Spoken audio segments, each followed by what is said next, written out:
Alright, so in this video, it's going to be a little bit different video. I was out in Culpeper at a friend of mine's junkyard and realized that he's not on the internet, and that kind of needed to be corrected. So I'm going to have a multi-part series here of Leon's Auto Parts, so you guys can kind of see what he's got, because he has everything. And, you know, if you guys like this, please subscribe. And also, if you know of any other yards that are similar to this yard in your area, and they're within, say, a driving distance of where I'm located, which is Central Virginia, let me know, and I will try to get those documented as well, because these kind of junkyards are a dying breed.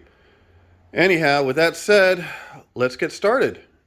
Welcome to Leon's Auto Parts. As you can see here, he's got very limited hours, but you can get in, and usually you can get in and get out pretty quickly with what you need, because he will show you where everything's at. Let's go on in. Came out recently to get some Isuzu parts. That'll be on later on in the video. I did little videos on those, but I also made a mistake of losing half my video, so I'm not sure where it went. But anyway, so this is Leon's Auto Parts, and let me show you what it looks like from the sky. And as you can see there, it's a pretty big space, but it's been documented for the last 30 years. So all these places have a number, and he numbers all the cars and puts them back on a main thing. You ask him what you want, and he will mark exactly where they are, and he remembers. He remembers all of that. Leon's a good guy. Follow his rules, and you'll be good to go. All right, so after you come down that road, you come into the main section, which is basically right there. Where, see how it says big building? That's a big building. So you pretty much can get a good idea of where you're going. I'm going to try to walk you guys through and show you what we got coming here. So when you first come in, if you're into old school buses, he's probably got it. Not sure the condition will be in, but need the sheet metal, need lenses, taillights, probably motors, at least core motors, he'll have it. Of course, when you get in here, a lot of this stuff is the newer stuff he just pulls in, because he still operates, he still brings in cars. He has a tow truck, and that's like the main core of his business. But then the cars will come in to the yard. So we'll go up there later. This is the first quadrant, bunch of 90s and rad. There's a lot of rad, sadwood and radwood out here.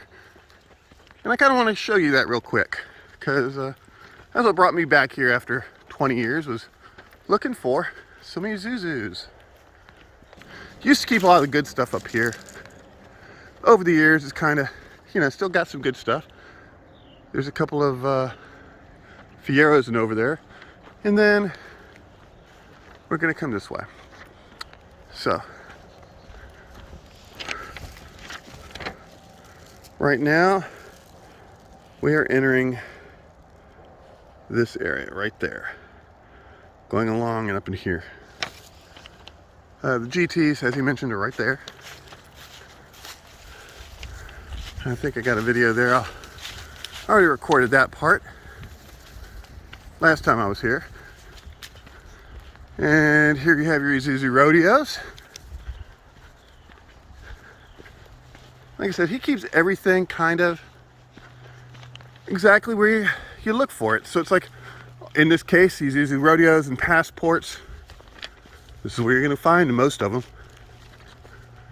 Pacifica. And there, right there, is a piece of sadwood. Dodge Stealth.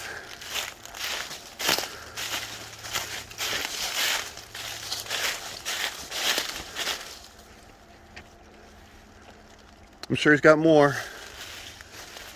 Kind of, this is like a little bit of the, here's a Beretta. Like I said, there's a little bit of mixed bag in here, but a lot of times you'll find as we get deeper in here, they kind of keep to what he's had.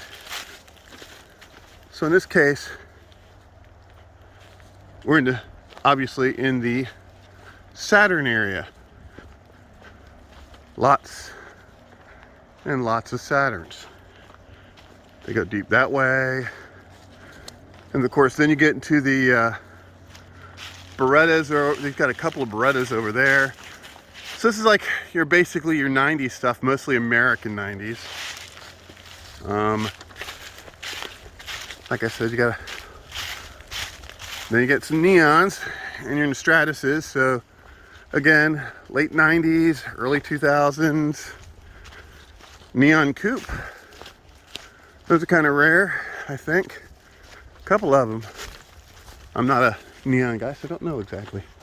But then we got some old Datsons here. Sadly, most in some pretty sad shape, and wrecked. But again, if you need something special, it might be there. A bunch of LH sedans. A lot of LH sedans. And as you can see, the yard just keeps going and going. So, Mr. 2, some more Datsons, 944 or maybe a 924. It doesn't have the badging on it, so I'm not a Porsche guy, so I can't really tell. Bunches of Datsun 240s and 260s. And of course, one of the things we came here for, to document what Opels he still has. And here we go. 2 Ascona wagons. And of all things, believe it or not, he has a Opel Isuzu Buick. So yes, it's a Buick. So Buick Opel, which is why sometimes the confusion happens. And then go up under the hood. Well, I guess it'll be hard. We'll go. There's an Isuzu motor, and then there's Isuzu badges up underneath the hood. But yeah, so obviously it came after the Cadet B, so Cadet C, I'm sorry, Cadet C. But it's a mixed bag of Cadet, Opel, and Isuzu. Alright, so let's go over here real quick and look at this sad wood for you guys.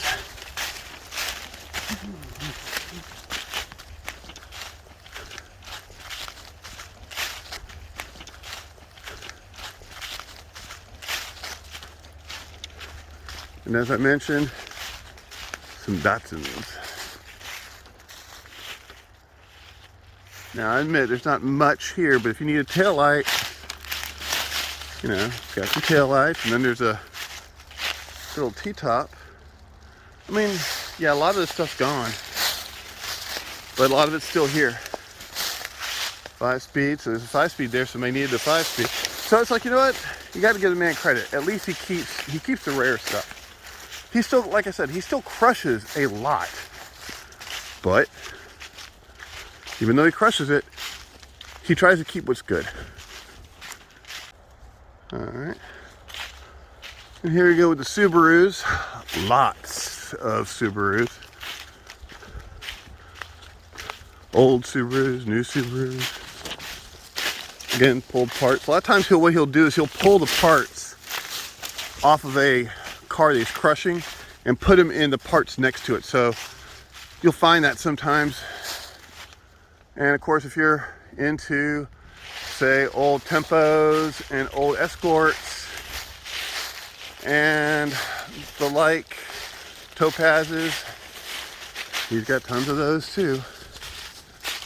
So yeah, and right now we are basically right in this area, right in the upper area here a little bit. I would say probably about D4.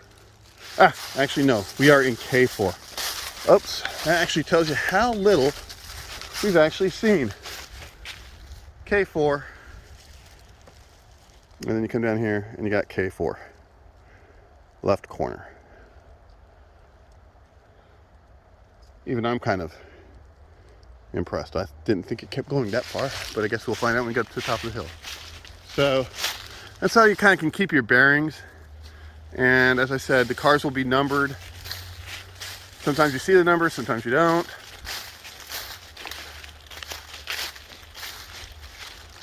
So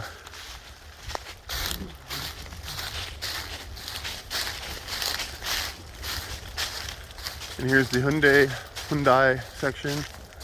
And here's what I came for originally a couple weeks ago. And like I said, you'll see the video of, I'll go back over some of this other stuff we got here.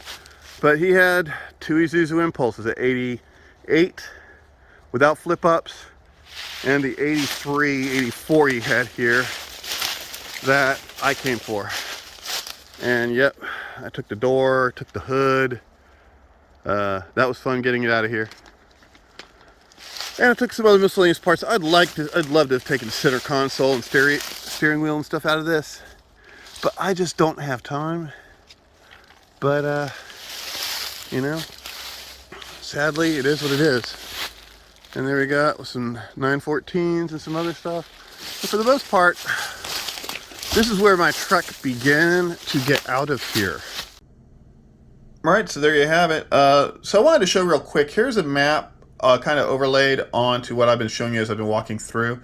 This is how far we've gone and what we've actually seen compared to, well, what there actually is. And as I mentioned, the map and the overlay are a little off. You know, it is what it is. It's a guide. It's a key plan more than it is an actual map. But this will give you an idea how big this place is. So next video will be kind of going through the rest of what we see in Area 4. And then I'll go over a little bit more on layouts. So probably got about 3 more parts to this. So I would subscribe if you want to see more of this kind of stuff. So anyway, that's it.